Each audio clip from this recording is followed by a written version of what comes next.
반갑습니다. 깨구리입니다. 오늘은 여러분들과 함께 미국 얘기 한번 해보려고 합니다. 미국에 관련된 얘기. 뭐냐면은 며칠 전에 한 일주일도 안 됐은 것 같은데 미국에서 선거가 하나 있습니다.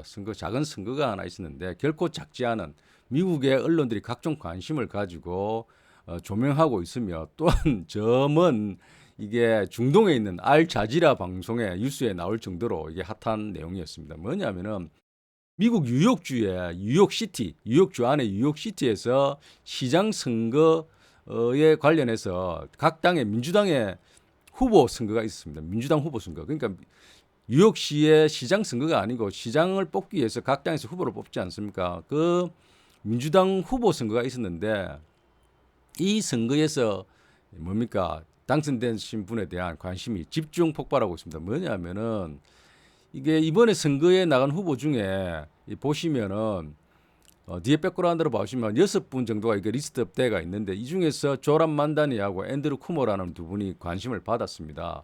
왜 그럼 이렇게 직접 관심을 받았냐면 이게 당선된 후보로 선출된 이 조람 만다니는 33살의 뭡니까? 무슬림입니다. 무슬림. 여러분들 대통령 선거 이렇게 미국 대통령 선거 이렇게 보시면 관련해 보시면 트럼프도 마찬가지만 당선되고 나면은 이게 선서를 할 때 국회입니까?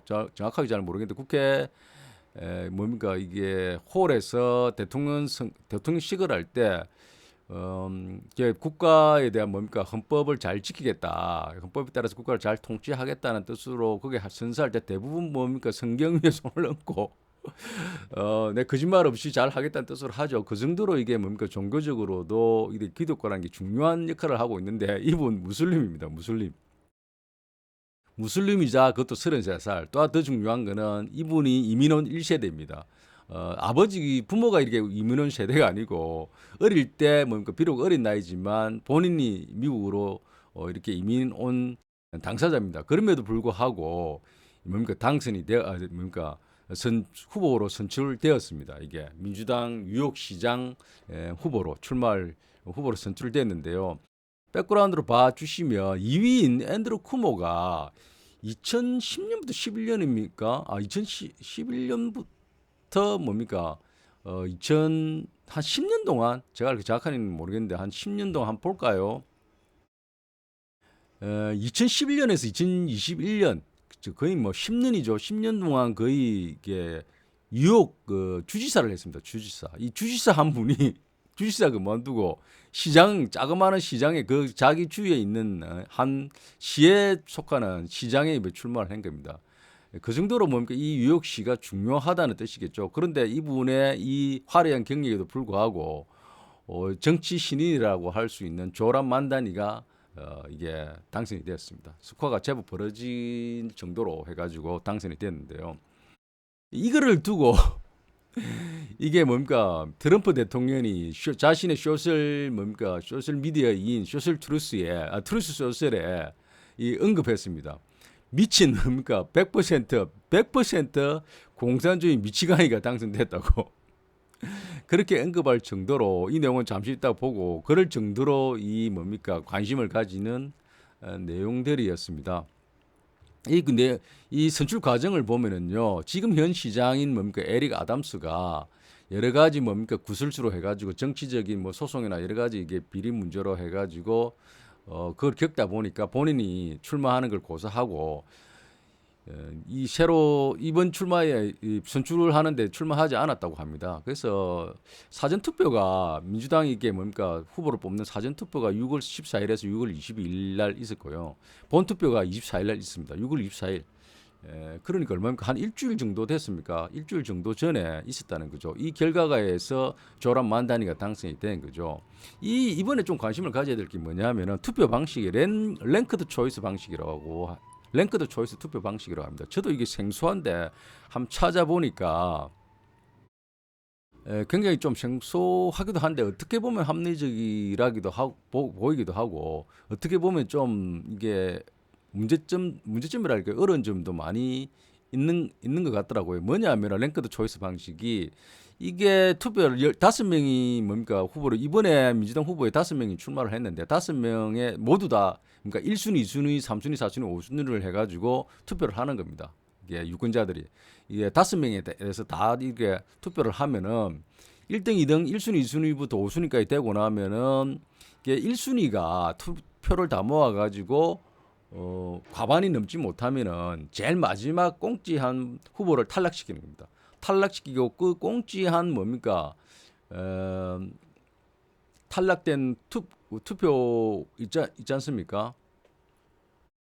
그 표들을 2순위 뭡니까? 2순위로 찍은 그분들이 뭡니까? 1순위로 찍은 표가 있으니까 1순위 다음에 2순위가 있지 않습니까? 2순위의 표를 갖다가 몰아가지고 2순위 한 쪽에 이렇게 가산을 해가 다시 계산하는 거죠. 결국 뭐냐면 이게 사표를 없애는 거죠. 만약 이게 없다면은 자기가 찍은 후보가 탈락하게 되면은 그 사람들 빠지게 되잖아요. 그죠? 유권한 우리나라 같은 경우는. 그런데 그렇지 않고 순위별로 이렇게 투표를 해가지고 이게 1순위로 이게 몰아준 표를 처음에는 다 1순위만 계산하잖아요. 1순위로 몰아준 표를 계산해가지고 제일 꽁째가지고 탈락하게 되면 그 탈락한 표를 찍었던 사람들의 2순위에 찍은 표를 뭡니까? 2순위 된 후보한테 표를 계산해가지고 다시 한다는 거죠. 과반이 안 나오게 되면은. 왜?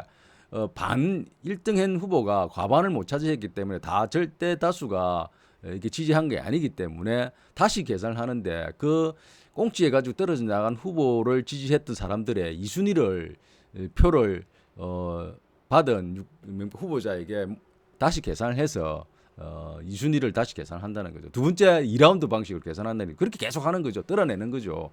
결국은 뭡니까? 두 사람이 남게 되면은 두 사람 중에 한 표가 몰아가기 때문에 결국은 과반 이상이 나오게 되는 거죠. 어떻게 보면 합리적이라고도 볼 수 있고 사표가 없어지니까. 근데 뭐 단점도 있죠.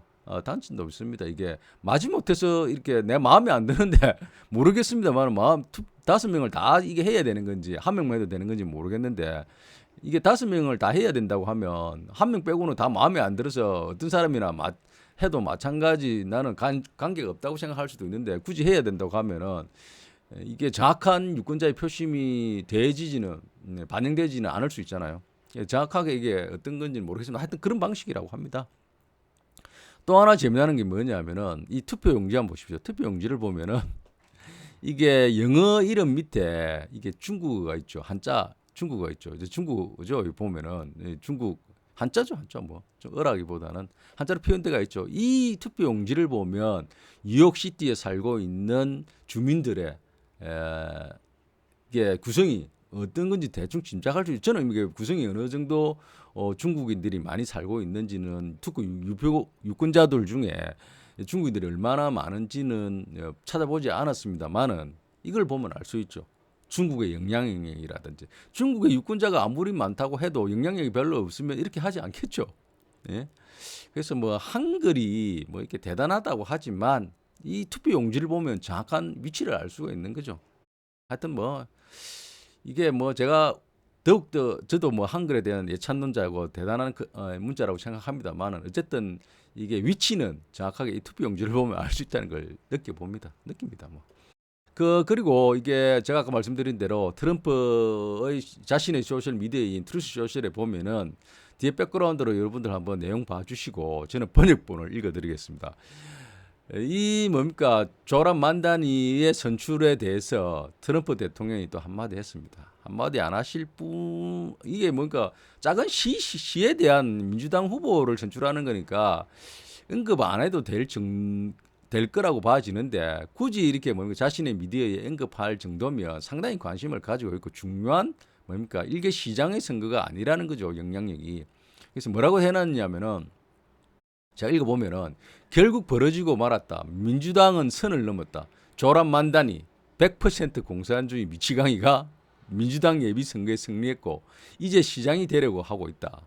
급진자파는 이전에도 있었지만 이건 정말 너무 지나치다. 그는 끔찍하게 생겼고 목소리는 듣기 거슬리며 머리도 좋지 않다. 그는 AOC 플러스 3 전부 바보 같은 애들한테 지지를 받고 있다. 심지어 우리 위대한 팔레스타인계 상원위원 울보척 슈머마저도 그에게 굽신거리고 있다. 그래 이건 우리나라의 역사상 큰 순간이다. 라고 뭡니까 소셜미디어에 올렸습니다. 굉장하죠. 이렇게 뭡니까 본색적인 비난을 쓸 정도로 뭡니까 관심이 있었다는 거는 꽤 중요하다는 거죠. 그러면 이게 뭐 조금 있어가 제가 말씀을 드리고 여러분들 뭐 저도 이렇게 미국에 가보지 미국 땅을 아예 밟아보지 않았으니까 뭡니까 유역주 유역시가 어떻게 어디 위치하고 어떻게 생겼는지 좀 궁금하기도 한데 뭐 미국 유역주 한번 보시면 백그라운드 지도 한번 보시면 특이하게 생겼죠. 유역주가 이렇게 큰데 이 유역지 중에서 오른쪽 밑에 섬처럼 이렇게 연결되어 있는 이곳이 유역시입니다. 유역시. 이게 다도 아니고 이 중에 일부가 유역시인데 이렇게 보시면 크게 좀 유역시만 이렇게 보면은 스티튼 아이슬랜드, 브루클린, 퀸스, 뭐 브론스, 맨하탄 아주 익숙하죠. 맨하탄 뭐 한 번씩은 다 들어보죠. 나머지 이게 지역들은 안 들어보실 수는 있는데 굉장히 익숙한 우리 맨하탄 하면 뭐 자본주의의 심장부라고 할 수 있고 어쨌든 익숙한 이름입니다. 이게 유역주는 1788년 7월 26일 날 연방에 가입했고 11번째로 연방에 가입했답니다. 연방헌법에 사인함으로써 연방의 한 주가 되겠다고 가입했다는 거죠. 미국 독립전쟁 이후에 13개 주가 이제 독립 헌법에 비준함으로써 미국이라는 나라를 시작하게 됐죠. 그런데 그 중에 13개 주 중에 11번째로 가입했다는 뜻입니다. 그러면 뭐 이번에 뭡니까 시장 후보로 선출된 민주당 후보로 선출된 이 뉴욕시티는 뉴욕시티에서 잠시 이렇게 보면요. 뉴욕시티는 뉴욕주가 아니죠. 뉴욕주가 아닌데 이 구분을 해가지고 한번 살펴보면은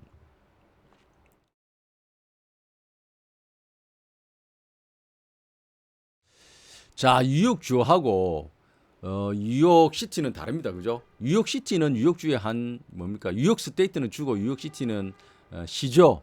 그래서 이게 구분하면은 뉴욕주는 한 2천만 명 인구 한 2천만 명 된다고 합니다. 그 중에 뉴욕시는 한 800만 명.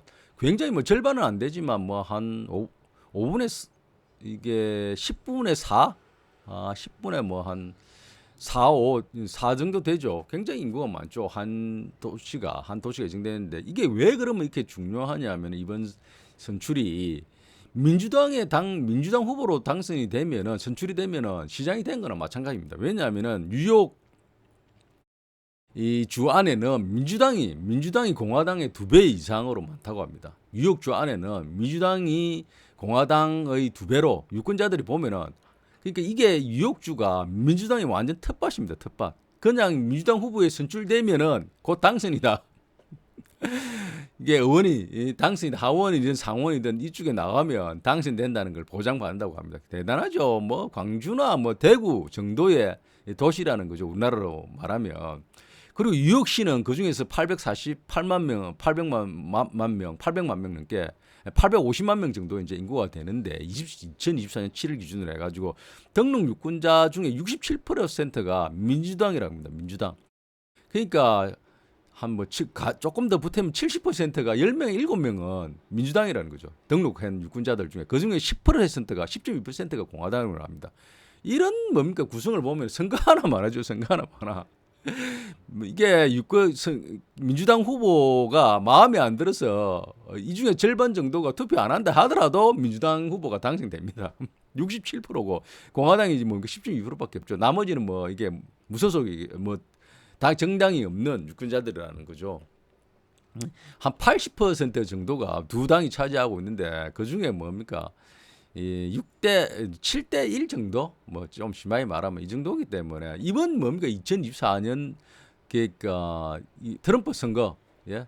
선거를 한번 보면은 대통령 선거에서 80%가 민주당을 지지했다고 합니다. 80%. 그래서 시의회 주요 당직자는 대부분 다 뭐 민주당이랍니다. 이 민주당 뭐 아니면은 아예 뭐 엄두도 못 된다는 거죠. 예? 굉장하죠. 굉장합니다. 이번 이게 통상적으로 뭐 민주당이 한 80% 대통령 선거가 나오고 이번 2024년대는 4년도에는 민주당이 68% 나왔고 공화당이 한 30% 나왔다고 합니다. 근데 그러면 거의 뭐 다 차지했다고 볼 수 있죠. 이러니까 여기가 뭐 뉴욕 선거 뭡니까 민주당 후보 선거가 굉장히 중요한 거죠. 곧 뭡니까 민주당 후보 선거는 민주당 당선이라고 볼 수 있죠. 그래서 이게 소셜 미디어 뭡니까 트럼프가 미치광 100% 공산주의 미치광이가 당선됐다. 그리고 그게 뭡니까 또 굉장히 개인적인 비난을 하면서 AOC 플러스 3과 같은 뭡니까 바보들이 지지를 보냈다고 하죠. 그리고 상원의원도 팔레스타인계 상원위원도 뭡니까 구신거리고 있다는 표현을 쓰고 뭐 원색적인 비난을 했는데 여기 제가 한번 찾아보니까 AOC가 누구냐면 저도 옛날에 좀 오래 전에 한번 본 적이 있는데 알렉산드리아 오카시오 코르테즈라는 여성 뭡니까 하원 의원 민주당 이게 유력 하원 의원이라는 거 당연히 민주당 하원 의원이라고 합니다. 제가 옛날에 이게 뉴스를 한번 봤을 때는 그때는 시의 의원인가 그렇게 당선됐을 때 핫한 뉴스로 한번 이게 당선된 거로 알고 있는데 그때 뉴스를 한번 봤습니다. 지금은 뭡니까 하원 의원이 되었다고 합니다. 이 코르테즈 하원 의원을 안드리아 오카시오 코르테즈를 약자로 AOC라고 그 글자를 따서 AOC라고 하는데 이 AOC 코르테즈 플러스 3인 첫 번째 이게 여성이 이란 오마르 뒤에 백그라운드라 사실 보시면 무슬림 여성이고 이민자 출신이라고 합니다. 지역구는 미네소타고 다 이게 하원 의원들이라고 합니다. 굉장히 미인이시죠. 누구도 미국 유명한 영화 배우처럼 닮았는데 두 번째는 뭡니까? 라시다 틀라이브 팔레스타인계 반이스라엘 입장을 지지하는 미시간주의 하원 의원이라고 합니다. 또 한 명은 뭡니까? 아이아나 프레슬리 이 머리 배꼽 쳤죠. 굉장히 이색적이죠. 물론 머리가 이게 빠서 그런 게 아니고 머리 긴 모습도 있는데 매사추세츠 하원 의원이라고 합니다. 이게 흑인 여성이자 형사사법 개혁을 주도하고 있다는데 이 세 명을 몰아가지고 이 AOC 굉장히 뭡니까 이 독설적이고 뭡니까 트럼프에 대한 비난도 많이 하겠죠. 그 당시에도 굉장히 뭡니까 이 급진주의적인 여성이었습니다. 지금도 마찬가지겠죠. 이 플러스 이 3인을 대해서 몰아치우며 이와 같은 자들이 뭡니까 조람 만다니를 지지하고 있다 하면서 조람 만다니에 대한 100% 공산주의자 미치광이라고 표현하면서 몰아붙였죠. 근데 이 뉴욕주 제가 아까 말씀드렸듯이 여러분들 뉴욕주 하면 뭐 미국의 자본주의가 뭡니까 돈이 굉장히 많이 몰려 있는 곳이죠. 제가 전에도 한번 영상에서 말씀드렸는데 미국에 어마어마한 뭡니까 이 자금이 옮겨 다니고 돌고 있는 곳이 이게 뉴욕 그것도 뉴욕시입니다. 제가 아까 말씀드렸죠. 굉장히 이게 800만 명, 850만 명이 살고 있는데 근데 뉴욕 하면 여러분 NIC라고 지금 말씀드린 뉴욕은 뉴욕시티로 NIC로 제가 말씀드리는 걸로 하겠습니다. 이게 뉴욕시에서 뉴욕시 하면 여러분들 뭐가 생각합니까? 저는 뭐 가보지 않았으니까 당장 모르죠. 잘 모르는데 일단 이게 뉴욕 하면은 저는 이게 생각나는 게 가보진 않았지만 여러분들 백그라운드를 봐주시면 저는 이게 생각납니다. 불소, 예? 황소, 불소가 아니고 황초죠. 뉴욕 증권 거래소를 뭡니까 이게 상징하는 황소. 여러분들 이 사진 보면 뭐 주식하시는 분들 금융에 관심을 가지고 계시면 다 아시죠. 이 황소. 이게 뉴욕 증권 거래소의 아이콘이죠. 또 하나 뭡니까 나스닥 마켓 사이트. 이 보시면 굉장히 뭡니까 현대적인 나스닥 아이콘. 이 두 개가 바로 생각나죠. 이 두 개 다 맨하탄에 있습니다. 그 정도로 이게 뭡니까? 이게 뉴욕 NYC는 미국의 자본주의 심장이자 전 세계 자본주의의 심장이라는 거죠. 이러한 곳에서 뭡니까? 트럼프가 100% 공산주의 미치광이라고 표현할 정도로인 후보가 민주당 후보로 시장 후보로 이렇게 선출됐다는 거죠. 선출과 동시에 곧 당선이라고 보면 되죠. 이런 상황을 볼 때. 그러면 과연 이 조람 만다니가 어떤 사람이냐 한번 알아보도록 하겠습니다. 1991년 10월 18일 우간다 캄팔라 출생입니다. 우간다 아프리카 출생이죠. 그래서 뭡니까 2018년에 이게 시민권을 취득했다고 합니다. 이게 가족 배경을 보면은 아버지가 콜롬비아대 교수고 어머니가 뭡니까 인도계 미국 영화 감독이라고 합니다. 이게 뭐 지금은 아닐 수도 있겠죠. 뭐 그렇다고 하는데 이게 어린 시절에 5세 때 그러니까 우간다에서 남아프리카 공화국으로 이주했다가 7세 때 뉴욕으로 이렇게 이주했다고 합니다. 그러니까 7세 때 미국으로 뉴욕으로 와가지고 2018년에 시민권을 취득했죠. 시민권 취득한 지도 얼마 되지 않죠. 시민권 취득하자마자 한 10년이 안 돼서 이게 뉴욕 시장 후보로 뭡니까 민주당 후보로 이게 선출이 된 거죠. 학력은 아프리카학을 전공했다고 합니다. 학사를 취득했고 직업을 보면은 이게 주택 3당사라고 합니다. 퀸즈 지역의 저소득층에 대한 압류 인허 이주 방지 활동을 했다고 합니다. 주택 3당사라고 하기보다는 뭐 시민운동을 한 거죠.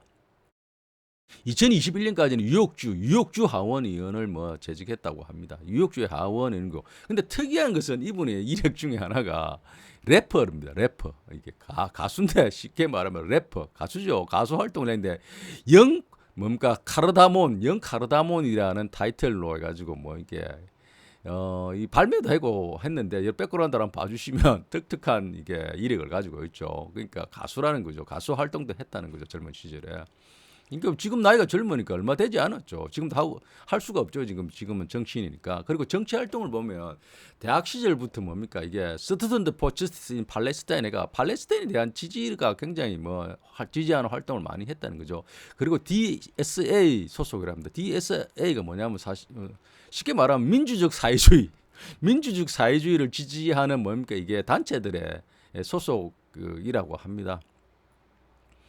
예, 그리고 공공버스 무료화 제가 나중에 말씀드리겠습니다. 이러한 입법 활동들을 가지고 했다고 합니다.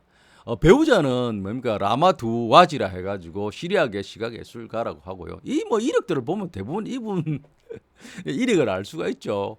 대표적으로 미국의 뭡니까 이게 민주적 사회주의를 지지하는 민주적 사회주의자라고 또 그 정도의 뭡니까 활동을 하고 있다고 여겨지는 대부가 두 사람이 있죠. 상원의원 이게 버니 샌더스 많이 아시죠? 버니 샌더스 이게 뭐 젊은 시절에는 거의 뭐 막스주의자이고 지금도 모르겠습니다만은 공산주의를 지지하고 있고 또 한 명은 뭡니까 이게 엘리자베스 워런 대표적으로 이게 여성 뭡니까 상원의원으로서 활발한 활동을 하고 있죠. 이와 같은 뭡니까 이 사회주의자들을 뭡니까 와 같이 조란 만다니가 이게 소속되어 있죠. 버니 샌더스는 소속되어 있지는 않다고 합니다. 그러면 왜 이 조란 만다니의 이 이력만 보면은 트럼프가 100% 공산주의 미치광이라고 이렇게 불렀을만 하다는 걸 이해하실 수가 있죠. 그럼 이번에 조란 만다니가 어떠한 정책을 끌고 이게 들고 나오는지 한번 알아보면은 조란 만다니 정책이 이런 것이었다고 합니다. 주거 세입자 보호 정책 첫 번째로 주거와 관련돼 가지고 그 저소득층과 중산층을 위한 임대료를 동결하겠다. 그러나 코로나 이후에 체납된 렌트를 탕감해 주겠다. 이분 뭐 주택 3당사였죠. 예? 저소득층에 위해서는 사회 활동을 했죠. 그러니까 뭐 이게 알 수 있죠. 자신이 살아온 이력을 보면은 젊은 층과 중산층에 대한 임대료를 동결하고 코로나 이후에 렌트에 대해서는 뭡니까 탕감을 주장하고 또 하나는 뭡니까 주택은 상품이 아니다라는 걸 권리로 간주하면서 공공임대 주택 예산을 확대하겠다고 정책을 내세웠죠. 또 하나는 대중교통 겁니다. 제가 아까 말씀드렸듯이 버스 슈드비 프리 버스는 무료가 돼야 된다. 버스비 받으면 안 된다 이거죠. 버스 무료를 뭡니까 이게 주장하고 또한 MTA 이게 공공시설의 무상화를 시범 법안을 발의했다고도 합니다. 굉장하죠. 지속 가능한 도시교통을 주장하고 그러니까 결국은 뭡니까 공동에 사는 공동에 대한 교통은 무료가 돼야 된다. 라고 뭐 주장했다고 합니다. 또한 조세 정의, 기업 규제와 관련해 가지고는 고소득층과 대기업에 대해서는 세금 인상을 주장하고 그리고 공실세, 부동산 개발업체에 대해 가지고 규제를 강화한다. 야 공실 생기면 그것도 세금 내야 된다. 공실세 도입을 트럼프 대통령이 미치광이 공산주의자라고 지칭할 만하죠. 그리고 정치 자금의 투명성 강화와 로비 금지를 또 주장했다고 하고요. 또 보건복지와 관련해서는 메디케어 올 포올 모든 사람에 대해서 메디케어 의료보험을 실시해야 된다. 그리고 뭡니까 지지 및 차원의 시범 도입을 주장했다고 합니다. 대단하죠. 여러분들 다 아시다시피 미국의 뭡니까 의료보험 제도는 개인이 해야 되는 의료보험이 크고 보험을 였다고 하더라도 굉장히 부담하는 게 크다고 하죠. 그리고 다 의료보험이 되지도 않고 의료보험사마다 굉장히 뭡니까 다르죠. 제가 지난 영상에서 이 의료보험에 격분한 젊은 청년이 뭡니까 이름이 지금 갑자기 생각 안 나는데 그 청년이 미국 뭡니까 의료보험사의 횡포를 부리고 있는 의료보험사의 CEO를 뭡니까 등대에서 바로 총으로 쏴 죽였죠. 굉장히 뭐 이게 핫 이슈가 됐죠. 지금도 아마 진행되고 있는 걸로 알고 있는데 소송이. 자, 그 다음에 다섯 번째 이게 정책을 보면 팔레스타인에 대한 연대와 인권 외교를 주장했다고 합니다. 젊은 대학생 시절부터 Student for Justice in Palestine, 팔레스타인에 있는 정의를 위한 학생들의 모임 뭐 이런 정도겠죠. 활동을 열심히 했다고 하는 거 보면은 가자지구 학살 중단을 촉구하고 미국의 이스라엘 무기 지원을 중단을 주장했다고 합니다. 미국이 이스라엘에 대한 무기를 어마어마하게 이렇게 뭐 팔고 있죠. 그걸 보면은 뭐 지지를 중단 요청을 했다는 거 보면은 알 수가 있죠. 자, 이러한 뭡니까 정책들을 가짐에도 내세웠음에도 불구하고 됐다는 거죠. 예? 이분은 뭡니까 33살, 굉장히 경험도 부족하고 그리고 자기 당대에 그러니까 미국으로 이민 와서 시민권을 얻었고 시민권을 얻은 지도 10년이 되지 않고 굉장히 뭡니까 경험도 어떻게 보면 좀 얕다고 볼 수 있죠. 그리고 또한 뭡니까 종교적으로도 보면 무슬림이죠. 기독교 미국에 지금 기독교인이 아닌 사람이 대통령이 된 적은 없는 걸로 알고 있는데 어쨌든 뭡니까 무슬림이자 약간의 33살의 나이로 이렇게 민주당 후보가 됐습니다. 후보가 됐기 때문에 5월 11일 4일 날 선거가 있다고 시장 선거가 있다고 하니까 별 이변이 없는 이상은 당선은 뭐 다른 당상이죠. 이러다 보니까 이 뭡니까 이 선거에서 2위로 이렇게 탈락한 앤드류 쿠모 후보가 뭡니까 좀 여러 가지 뭐 계산을 했겠죠. 이러한 불리한 점도 있다 보니까 승복하지 않고 민주당을 탈당해가지고 무소속으로 출마하려고 한다는 뭐 내용도 있습니다. 또한 전 시장인 지금 현직 시장이죠. 현직 시장인 뭡니까 에릭 아담스 이분 있죠. 대머리 이분도 대머리인데 이분도 뭡니까 자신의 이런 이게 정치적인 여러 가지 구설수로 해가지고 출마하지 않는다고 했는데 이러한 상황이 펼치다 보니까 본인도 아마 이게 잘못됐다 선거 결과가 잘못됐다 하며 주장하면서 이게 출마한다는 뭐 이야기도 있습니다. 어쨌든 이게 잘못된 거죠. 이게 선거에 승복해야지. 이 육군 자기들 뭡니까 당에 이게 육군자들이 당원들이 이게 이분을 지지한 거잖아요. 지지했는데도 불구하고 그 당원들의 뜻을 거스리고 탈당해가지고 다시 출마하겠다. 뭐 이게 더 역극합니다. 더 역극하고 이 말이 안 되는 거죠. 그럼 처음부터 아예 무소속으로 출마했어야 되죠. 자기가 이겼으면 뭐 이런 말 합니까? 안 하겠죠. 그러면 이 조니 만단에 대해서 이게 미친 공산주의, 이게 트럼프가 미친 공산주의자라고 했잖아요. 100% 미친 공산주의다. 공산주의자 미친왕이다고 했는데 그러면 진짜로 이분이 조니 만다니가 미친 공산주의자인지 제가 이게 비교를 한번 해드리겠습니다. 비교를 해야 되는 게 뭐냐면은 공산주의자란 말을 뭐 제일 먼저 이게 책을 내고 이게 주장하신 분들 여러분들 다 아시죠? 칼막스입니다. 칼막스 유명하죠. 이분을 모르시면 뭐 별로 정치에 관심이 없다고 볼 수 있죠. 칼막스 이분의 쓴 공산당 선언을 쓰셨죠. 딱 한 번 쓰고 리바이벌 뭡니까 이게 개정이 되지 않고 한 번 쓴 것이 처음이자 마지막인데 이 공산당 선언 안에 보면은 이분이 공산주의 뭡니까가 실현되려면 최소 이 정도는 공산당 선언을 이렇게 쓰면서 최소한 그 당시 시점에서 이 정도는 돼야 된다고 주장한 게 있습니다. 이 정도 10가지 정도 그 시점에서 10가지 정도 노동자들이 그리고 그 당시 노동자들이 뭡니까 숨을 좀 쉬고 살려면은 이 정도 정책은 돼야 된다고 한 내용인데 그 중에 그 공산당 선언 내용 중에 나옵니다. 한 10가지 정도가 나오는데 그 10가지의 정책을 이렇게 비교해 보면은 그와 비교해 보면 쉽게 알 수 있죠. 이게 조니 만다니가 미치광인지 미치광이가 아닌지 알 수 있는데 자, 그 10가지 중에 하나가 뭐냐 하면은 첫 번째가 토지의 사유화에 대한 것을 폐지하고 지대의 공공 목적으로 사용해야 된다. 그러니까 토지는 국가가 소유하고 빌려주고 가지고 그 지대가 나오면 국가가 공공의 목적으로 사용한다고 주장한 게 첫 번째 내용입니다. 두 번째는 뭡니까? 고율의 누진세를 도입한다. 그러니까 이게 세금이라는 것은 많이 벌면 많이 누진적으로 세율을 도입해야 된다고 주장했죠. 두 번째 주장이. 세 번째는 뭡니까? 상속권은 폐지해야 된다. 여러분들 이거 뭐 자본주의 특히 뭐 이게 자본주의 나라에서 살고 있는 사람들이 가장 이렇게 관심을 가지는 게 상속이죠. 상속. 우리나라 대기업도 뭡니까? 2세 3세에 물리주기 위해서 법을 바꿔가면서까지 이렇게 상속을 하고 있죠. 주식시장의 가장 뭡니까? 문제가 뭡니까? 분할. 그러니까 지금 뭡니까? 상법 개정의 가장 중심에 있는 이게 이 액면 뭐랍니까 이게 인적 분할, 물적 분할 이거 못하게 하는 게 바로 이 상속권 때문에 다 생기는 문제잖아요. 그 당시에 이 상속권을 폐지해야 된다고 주장했다는 거죠. 그다음 네 번째로 망명자와 반역자의 재산을 몰수해야 된다. 그 당시 독일에 관련된 내용입니다. 우리나라도 있죠. 뭡니까 이 내용이 우리나라 보면은 일제 시대 때 일제 시대 때 뭡니까 친일한 사람들에 대한 예? 반역자들에 대해서는 재산 몰수가 있었습니까? 없었죠. 예? 지금까지도 뭡니까 일제의 후손들이 떵떵거리고 살고 있잖아요. 예? 이게 이 당시도 독일의 상황에 비추어서 주장을 한 겁니다. 그다음 다섯 번째 국가 소유의 단일 중앙은행 설치해야 된다. 지금 우리나라도 마찬가지죠.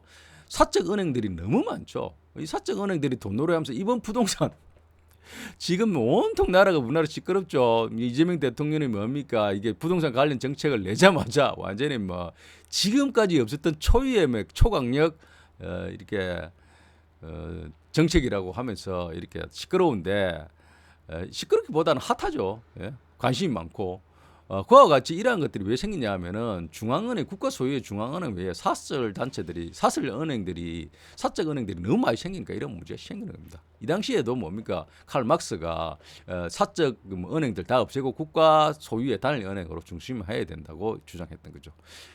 그 다음에 여섯 번째는 운송수단의 철도의 국유화, 운송철도. 지금 우리나라도 철도 KTX 외에 DR입니까? SRT 갑자기 생각이 안 나는데 SRT는 뭡니까? 이게 민영화잖아요. 민영화, 뭐 말이 민영화지 뭐 이게 자꾸 가면은 사유화 되는 거죠, 사유화. 그 당시에도 어쨌든 이게 운송수단은 국유화해야 된다고 주장했죠. 그 다음에 일곱 번째 공장 생산 수준의 국유화.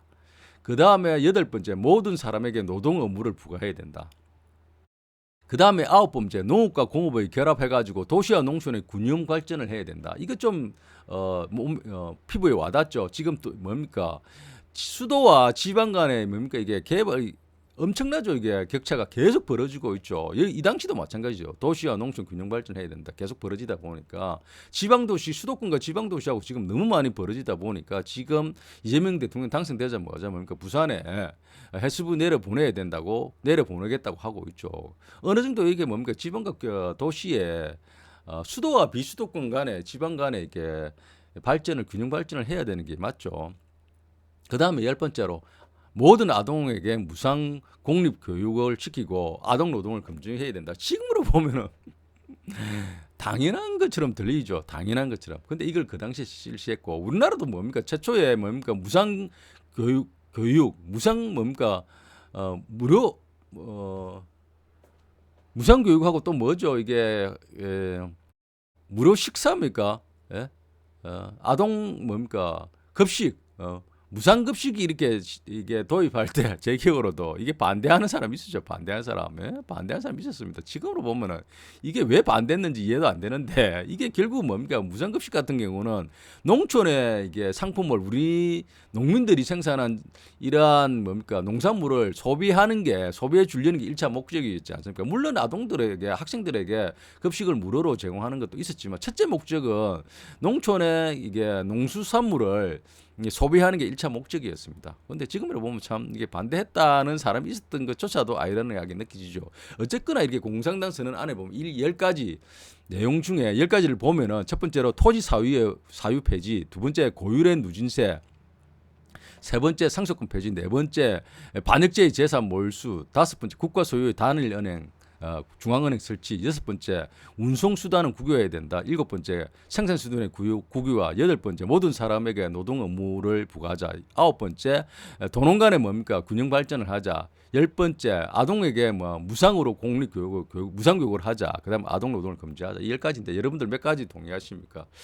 저는 뭡니까 이게 공장과 생산 수단의 국유화하고 모든 사람에게 노동을 부과하자는 것에 대해서는 아직까지 잘 피부적으로 좀 와닿지 않는데 나머지 8개는 저는 와닿습니다. 특히 상수권 관련해 가지고 저는 폐지하는 데 찬성합니다. 왜냐하면은 제가 가진 뭐 집이나 이런 것들에 대해서 제가 뭡니까 죽고 나면 어차피 뭐 상속이 되겠죠. 그런데 이 상속권이 저는 만약에 폐지가 된다면은 국유화 상속권이 있는데 폐지가 되면은 제가 죽고 나면은 국가에 귀속될 거 아닙니까? 그러니까 아깝잖아요. 그러니까 지금부터 계산을 해가지고 계산기 두드려 가지고 제가 가지고 있는 이게 집 등을 포함한 일부 조그만의 그 현금을 제가 죽을 날을 계산해 가지고 다 이거로 얼마를 지금 써야 다 쓸 수 있지 하면서 계산할 거 아닙니까? 영모기지론도 주택 영모기지론도 마찬가지죠.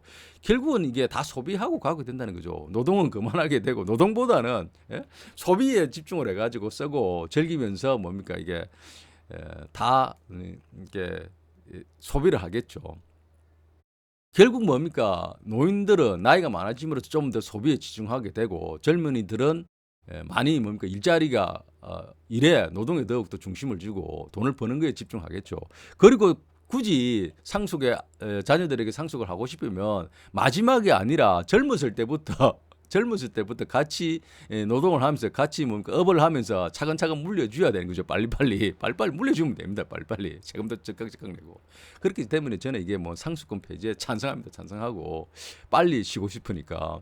그런데 이러한 것들이 존재하는 사람 마음속으로 그렇게 해도 잘 되지 않잖아요. 인간이 저도 마찬가지고. 근데 법이 생기면 그게 맞춰가지고 꺼리낌 없이 모르겠습니다. 제 자식이 저한테 상속을 좀 많이 해주길 기대할 수 있죠. 근데 이 법이 있으면 야 내가 하고 싶어도 할 수 없잖아 하면서 다 같이 사용하면서 제 자식과 함께 같이 사용하면서 하겠죠. 그러니까 저는 찬성합니다. 어쨌거나 이러한 10개 중에서 현재 뭐 많이 실현된 것도 있고 그렇습니다. 이한 뭡니까 1800년도에 이게 1814년입니까? 저 정확하게 뭡니까? 1818년입니까? 공산당 선언이 나왔을 때 기억이 제가 지금 나지 않는데 그로부터 뭐 몇백 한 200년 흘렀습니까?